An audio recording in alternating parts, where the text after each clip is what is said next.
Coucou mes amours. Bitch, I'm fucking reptilian. Bitch, all y'all bitches was wrong.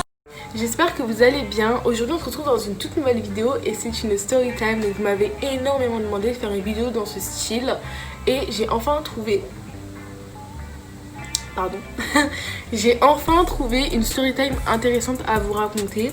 Donc avant de commencer cette vidéo, je tenais à vous prévenir que le décor a changé parce que je suis en train de refaire ma chambre. Du coup j'ai pris un décor un peu moins cosy, un peu moins joli. Je sais pas pendant combien de temps ce décor là il va rester, mais dès que j'aurai fini ma chambre on pourra reprendre un nouveau décor encore plus joli, parce que bon, celui là il est pas très beau et l'ancien bof hein. Et donc installez-vous, prenez de quoi boire, de quoi manger, mettez-vous à l'aise. Regardez, moi je me suis mise à l'aise pour vous raconter ça. J'ai pas porté de maquillage, enfin un peu, j'ai mis du mascara et de l'highlighter au coin, mais voilà, je sors de la douche hein. Mettez-vous vraiment à l'aise dans votre lit, dans votre salon, sur votre ordi, comme vous voulez. Je sais pas comment vous regardez une vidéo, voilà. Et on va pouvoir commencer. Donc faut savoir que cette story time elle s'est passée en juillet 2019, donc c'était il y a un peu plus d'un an. Donc il y a un élément important à savoir. Faut savoir que l'année dernière, pour la première et dernière fois de ma vie, pour aller en vacances, j'ai pris un train de nuit. Donc en fait c'est un train où t'as des chambres, et enfin c'est pas vraiment des chambres parce que c'est vraiment petit, mais en gros t'as des couchettes, t'as des chambres de 6 couchettes. Donc 3 à 3, c'est très inconfortable, c'est très nul. Prenez jamais ça de votre vie. Si jamais on vous propose, n'y allez pas. Et en gros le train, on partait de Paris vers 21h 22h et on est arrivé là-bas vers 7-8h du matin, un truc comme ça. Mais en tout cas c'était vraiment nul, déjà pour le confort, pour tout. Et ça c'est vraiment un truc essentiel à savoir pour la fin de l'histoire. Donc revenons-en au fait, j'étais en vacances etc. Et faut savoir que dans mon camping en fait, le soir les jeunes, on aime bien se poser. En gros il y a la scène et juste au-dessus il y a une espèce de terrasse avec plein de transats, c'est libre d'accès.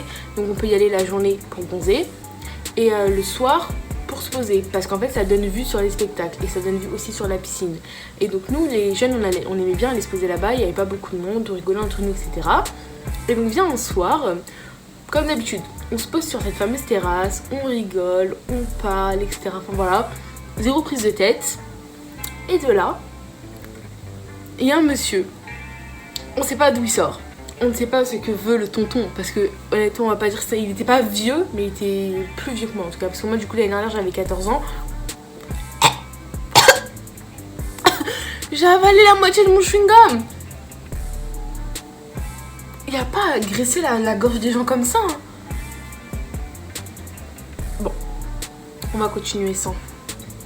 Le monsieur, voilà, il avait 20-25 ans, je sais plus, et il vient comme ça attraper nos vestes. On comprend pas pourquoi. Il vient nous dire bonjour les jeunes.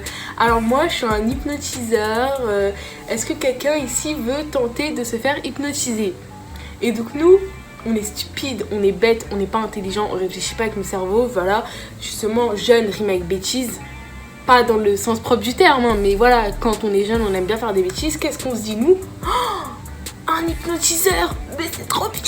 Eh mais venez on se fait hypnotiser. Oh moi je veux faire.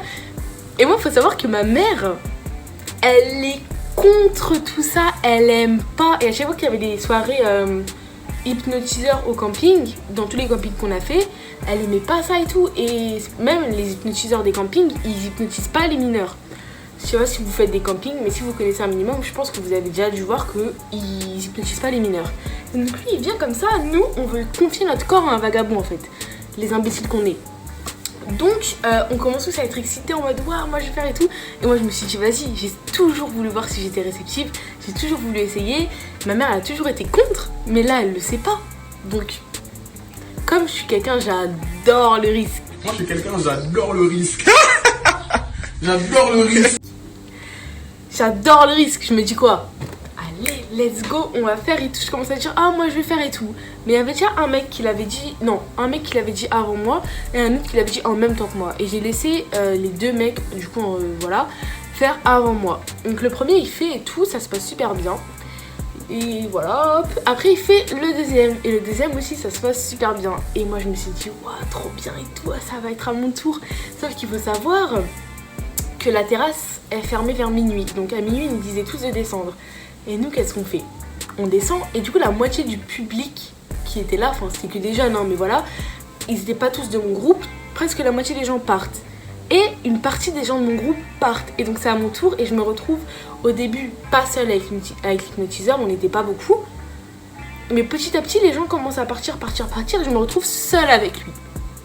Et donc pour commencer, il me fait quoi? Il me fait le test pour savoir si je suis réceptive. Vous savez, vous mettez vos doigts comme ça là et ça se rapproche tout seul.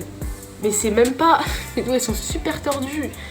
Mais bon, c'est pas vraiment... Enfin ça, on l'a tous déjà fait quand on était petits, hein. On était là en mode, ouah, c'est de la magie, mes doigts ils se touchent tout seuls, j'ai rien fait et tout. Et donc il me le fait, ça se passe bien. Il me fait d'autres tests, je saurais plus vous dire quoi. Puis il commence. Donc je vais vous dire un peu ce qu'il m'a fait faire. C'est une allergie, ça me gratte le nez.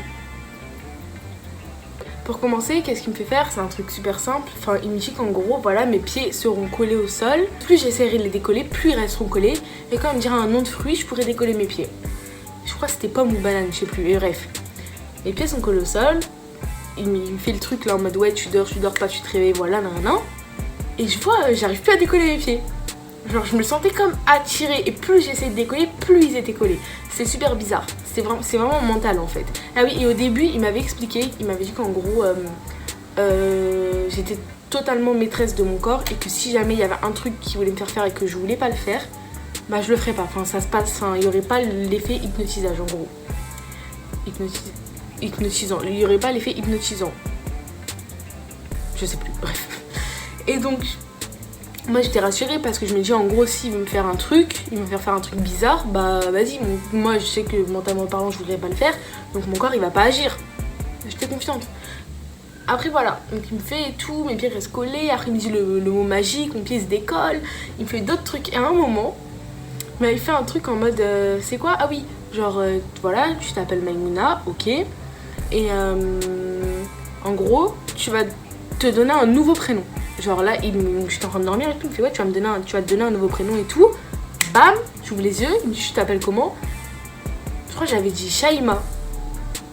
Je sais pas pourquoi j'avais dit Shaima, mais c'est sorti tout seul. Je lui ai dit ouais, je m'appelle Shaima et tout. Il me fait ah ok et tout. Après il me fait on va faire la même chose, prénom de garçon, paf, il me fait dormir, prénom de garçon, nan. Je me réveille et en fait à l'époque j'avais un crush et j'avais donné son prénom. J'avais donné son prénom. Mais en fait c'était super bizarre parce qu'au début, pour vous expliquer un peu les sensations que ça fait, parce que je pense qu'il y en a beaucoup qui vont se poser la question. En fait, au début, du coup, tu te rappelles de ton prénom. Inconsciemment, tu vas sortir le prénom que tu t'es donné. Donc voilà, paf, moi je sors Shaima. Après, je sors le prénom du mec dont je tairai le nom. Et donc, voilà, ça se passe bien et tout. Voilà, après, j'étais grave étonnée. Il m'a fait compter, il me faisait compter. Il m'a dit ouais, jusqu'à 10. Et tu as oublié le chiffre 7. Après, il me faisait des trucs en mode ouais, 5 plus 4, plus... 5 plus 2 ça fait combien? J'étais là, ça fait... En fait je savais que ça faisait pas 8, mais j'arrivais pas à dire 7. Après il me faisait ouais, Blanche-Neige elle est combien de nains? J'étais là, Blanche-Neige elle est... Que des trucs bizarres comme ça, genre je me rappelais du truc et plus j'essayais de le dire, moins j'y arrivais en fait. À un moment, il me fait quoi? Il me dit... En fait là pour l'instant vous voyez tout se passe bien, voilà, on rigole, on est là, ah ouais, waouh, mais c'est incroyable, je suis réceptive et tout. À un moment, il me dit, ouais, ok, c'est quoi ton animal préféré? Moi, je dis que c'était le chat, enfin, j'aimais bien les chats et tout. Il m'a dit, ok, tu verras un petit chat, quelle couleur? Blanc, par terre, tu vas le ramasser, tu vas le caresser, tu iras le montrer aux gens là-bas, là. Moi, j'étais comme ça. Et en fait, je voyais, il me fait me réveiller, mais je voyais pas le chat. Genre, je voyais pas le chat, mais j'ai pris un truc par terre, j'ai fait hop. Ah, il est trop mignon comme ça. Après je suis partie montrer à un mec, je fais regarde, il est pas trop mignon. Parce que je voyais pas de chat, mais dans ma tête j'étais persuadée d'avoir un chat entre les mains. Mais je voyais rien, genre je voyais comme vous voyez actuellement rien dans mes mains. Et déjà les gens m'ont pris pour une folle, alors qu'ils savaient que j'étais hypnotisée, hein. Mais ça me regardait en mode vas-y toi t'es bizarre toi, ah ouais, toi t'es bizarre toi. Et donc à un autre moment il me fait ok, vas-y tu vas t'endormir et tu vas voir là-bas, tu verras une pyramide. Il me dit c'est quoi ta couleur préférée? Je dis c'est le rose. Ok, tu verras une pyramide rose. Hop, il me réveille, je regarde, je vois une pyramide rose. Après il me fait ouais, tu veux faire une photo et tout. Moi j'étais grave énervée, j'étais là en mode waouh, il y a une pyramide rose, camping, mais c'est incroyable. Et donc il me fait une photo. Si je vous retrouve la photo, je vais vous la mettre ici. Je sais pas si je vais la retrouver. Et je fais ma photo, j'étais là en mode Tu t'en bâtiment et ça depuis. Moi j'étais persuadée de voir un truc rose de loin là-bas, j'étais trop fière de moi. Donc il fait la photo et tout. Et vient le moment, donc il me réveille, il me dit ok, tout s'est bien passé, nanana, c'était bien et tout, tranquille. Moi j'étais là en mode ouais, j'ai grave kiffé, meilleure expérience de ma vie, oh c'était trop drôle, mais j'ai fait ça, mais je me rappelle tout ce qui s'était passé, j'étais là en mode mais j'ai fait ça, mais waouh. Et après entre temps il y avait d'autres gens qui étaient revenus, des gens de mon groupe. Et il y a une fille qui a voulu essayer avec un garçon je crois. Les deux ils voulaient le faire en même temps. Ils l'ont fait en même temps et tout. Au loin il y avait ma mère. Et moi comme je me suis dit vas-y c'est fait. De toute façon dans tous les cas elle va rien faire et tout. Elle va rien dire, elle va rien faire. Et tu vas rien dire, et tu vas rien faire. C'est pour les... Je vais la voir, je fais ouais maman, regarde, je me suis fait hypnotiser. Ça s'est passé comme ça. Elle a pris ses pieds à son cou, ses jambes à son cou, je sais pas comment dire, bref. Elle est partie attraper le col du mec. Non, elle l'a pas vraiment attrapé, mais voilà, elle est partie le voir. Elle fait ouais, mais vous êtes pas bien, vous hypnotisez des mineurs, on sait même pas qui vous êtes, qu'est-ce que vous faites, non, vous pouvez faire tout n'importe quoi et tout. J'étais là en mode. Mille pas, jou. J'ai fait une bêtise. Pourquoi je lui ai dit? Donc le mec, il était là, il était comme ça. Hey, qui? Moi? Et j'étais là en mode désolée, c'était pas volontaire. Ma mère elle attrape son pouls comme ça, elle fait mais vous êtes pas bien, mais non. Et entre temps il y avait l'autre mère d'une de mes copines qui arrive, toutes les deux elles sont là contre lui, ouais mais t'es pas bien toi, non et tout. Et elles leur disent ouais tout de suite réveiller les deux là-bas et tout, donc ils les réveillent, tac. Et c'est là que l'histoire elle commence vraiment. Ma mère elle prend son téléphone. Allô, bonjour la gendarmerie et tout, il y a un mec qui hypnotise les enfants au camping, on sait pas qui il est peut-être dangereux et tout. La gendarmerie, elle arrive pour attraper la veste du mec. Le mec il était là, il était pas bien, donc entre temps ma mère elle a prévu la sécurité du camping et tout, ils l'ont mis dans un coin.